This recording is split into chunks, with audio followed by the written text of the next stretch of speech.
Olá, meus irmãos, Deus os abençoe. Estamos aqui para trabalhar juntos, eu e você, por esta causa tão preciosa.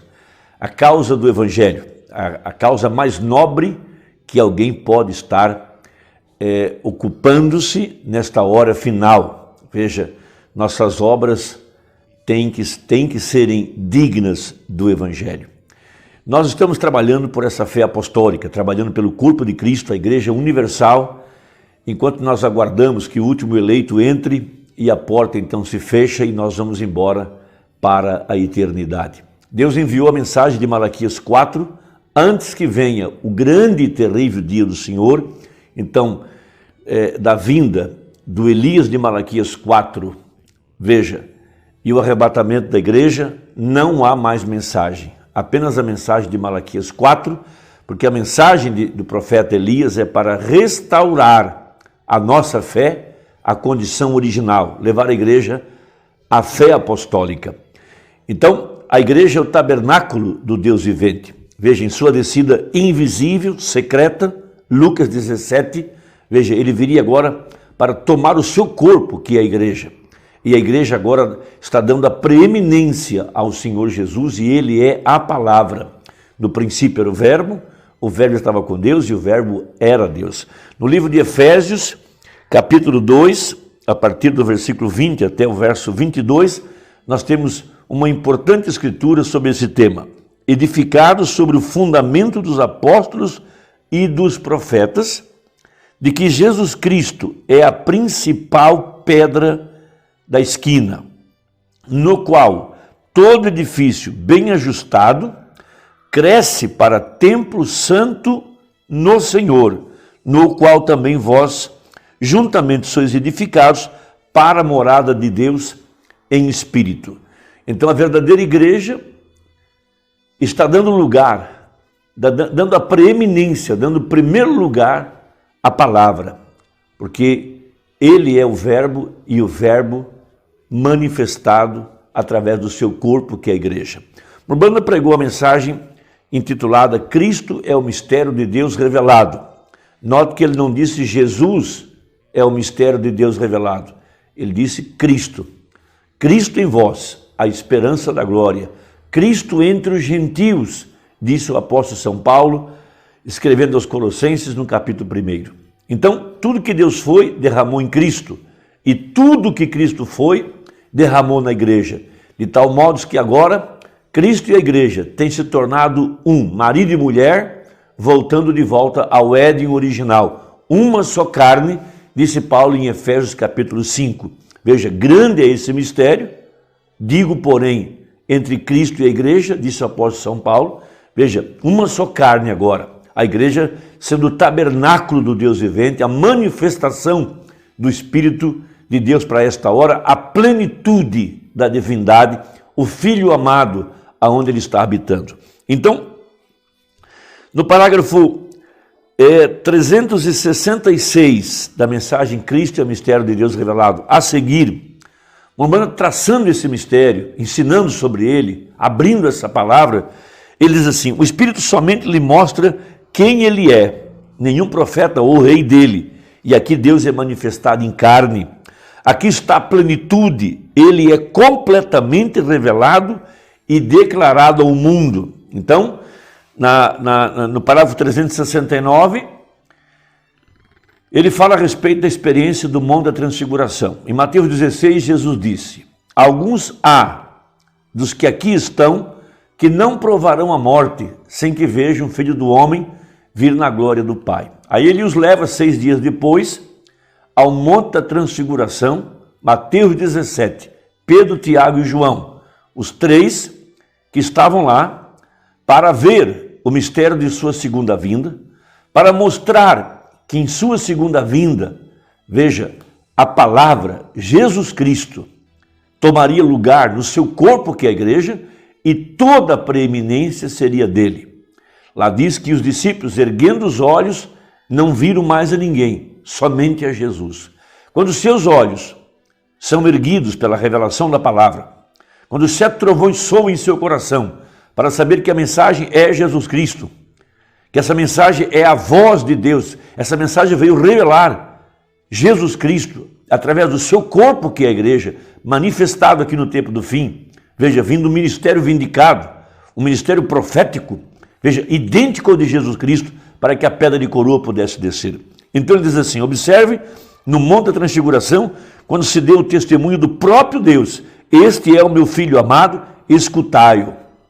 E essa mesma profecia diz respeito agora à igreja do Deus vivo, aquela aonde ele está habitando. Veja, ali estava Moisés representando a lei, ali estava Elias representando a Moisés, porém eles morreram e ele disse, este é o meu filho amado, a ele ouvi. Havia 3 representantes ali, a lei, os profetas e Cristo. E ele disse, este é ele, Deus plenamente, não manifestado em profetas, não manifestado pela lei, mas manifestado em Cristo. Então veja, 379 agora, ou 370. Cristo tem a misericórdia. A lei o coloca na prisão, mas não podia tirar. Os profetas são a justiça de Deus para condená-lo e matá-lo por isso. Isso é certo. Mas Deus era amor e a revelação de Deus para fazer uma semente predestinada a saber que ele o havia chamado. Este é ele. A ele ouvi. Então saiba, disse ele, a plenitude da divindade é declarada.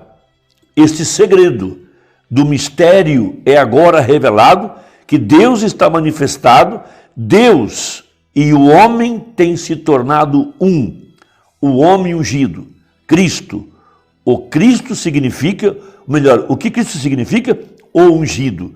O ungido que foi ungido com a plenitude da divindade corporizada. Oh, que coisa! Como as pessoas podem duvidar disso? Onde uma vez parcialmente Moisés o tinha, parcialmente Davi o tinha. Oh, que coisa! Porém aqui ele está manifestado na plenitude. A própria deidade estando sobre a terra. Deus em sua plenitude, para morrer pelos pecados das pessoas, para que ele pudesse trazer para a sua igreja uma vida santificada, para que ele pudesse ter a preeminência em plenitude em sua igreja, para manifestar cada promessa nesses últimos dias, que ele prometeu para os últimos dias. Está vendo? Ouça agora. Você está? Agora somente se belisque um pouquinho agora. Uma banda chamando a atenção, para que nós pudéssemos parar e ouvir, com ouvidos espirituais, a revelação do segredo de Deus nesse tempo do fim. Repetindo Apocalipse 10:7. Mas nos dias da voz do 7º anjo, quando tocar a sua trombeta, se cumprirá o segredo de Deus, como anunciou aos seus servos, os profetas. Então a igreja é o tabernáculo do Deus vivente, como disse Paulo em Efésios, veja, no qual todo edifício bem ajustado cresce para templo santo no Senhor. Então ele cresceu da reforma com Lutero, logo veio John Wesley, logo vieram os pentecostais, logo veio a era profética, os olhos, e agora a plenitude, a cabeça, a igreja agora, Cristo tomando o controle, não algum homem, não um sistema, não há mais lugar para qualquer outro tipo de mensageiro ou suposto profeta. Na verdade deveriam ser chamados de anticristo, nada mais do que isso. Veja, então ele continua, para que Jesus foi manifestado, para mostrar a Deus, ele era Deus.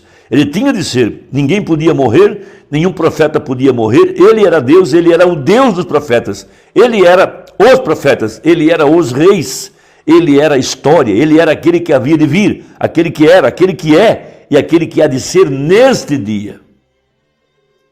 Por isso, o grande mistério de Melquisedeque, rei e sacerdote, tipificado em Davi. Veja, Davi era rei e sacerdote, porque ele comeu os pães da proposição. Ali estava a profecia de que um dia o sacerdócio viria da tribo de Arão para a tribo de Judá, de onde veio Jesus Cristo. Segundo a ordem de Melquisedeque, rei e sacerdote. Veja, tudo num só. Veja, o mesmo ontem, hoje e eternamente. Ele foi manifestado para esse propósito. Então a igreja nesse tempo do fim tem recebido a visitação de Deus mesmo. A ele eu vi, pregou o profeta 8 vezes. A ele eu vi, não William Branham, a ele eu vi, Jesus Cristo.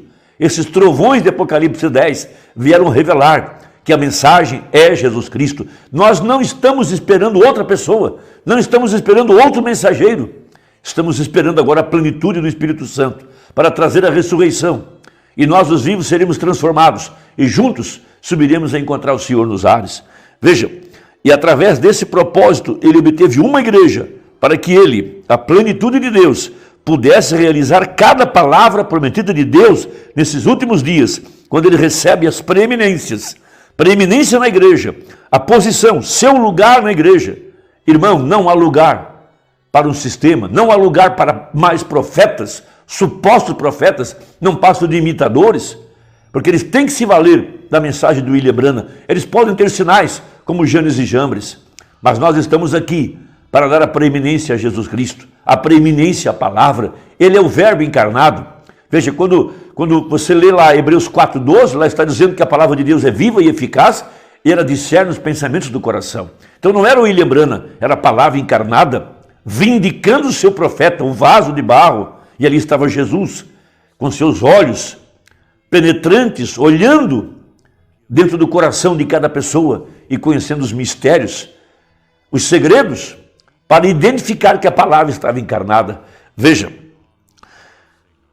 seu lugar na igreja, Jesus disse: aquele que crê em mim também fará as obras que eu faço, até mesmo mais do que isso ele fará, pois eu vou para o Pai. Veja, esse foi seu propósito, manifestar a Deus. Veja, a razão da vinda de Malaquias 4 é para manifestar a Jesus Cristo, manifestar Deus. Veja, ali estava a manifestação, e agora, hoje, ele deseja tomar alguém que possa sim ver isso, de forma que eles possam permitir a palavra. Veja, Jesus então viu isso assim, nasceu tão perfeitamente para o dia, até que Deus expressou cada movimento que ele fez. Ele era a revelação de Deus, era Deus revelado. Malaquias 4, nesse tempo, é Deus revelado. Hebreus 4:12, Lucas 17:30, Apocalipse 10:7, São João 14:12, São João 14:20, todas essas escrituras. Irmão, eu espero que isso tenha ajudado, eu estou tentando te ajudar para que você não seja enganado por falsos profetas, por falsos ungidos. A palavra, Cristo agora, sendo manifestado através do seu corpo, que é a igreja. Deus te abençoe, se ajudou, compartilhe com alguém e até a próxima, se Deus quiser, em nome de Jesus. Amém.